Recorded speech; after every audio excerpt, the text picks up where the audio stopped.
শতরূপে সারদা বই থেকে পাঠ। বিষয় শ্রীমা শ্রীরামকৃষ্ণের 10 জন সন্ন্যাসী শিষ্যের দৃষ্টিতে। এবারের সন্ন্যাসী স্বামী সুবোধানন্দ। পরবর্তী এবং শেষের অংশ।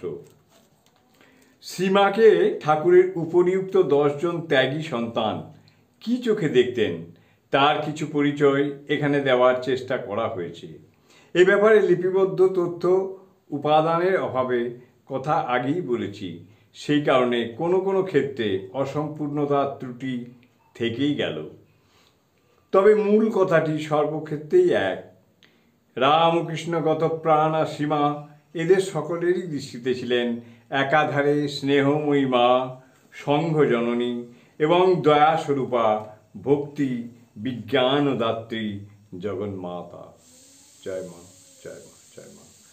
জননীং শারদাং দেবীং রামকৃষ্ণং জগদ্গুরুং পাদপদ্মে তৌ শ্রিত্বা প্রণমামি মুহুর্মুহুঃ, প্রণমামি মুহুর্মুহুঃ, প্রণমামি।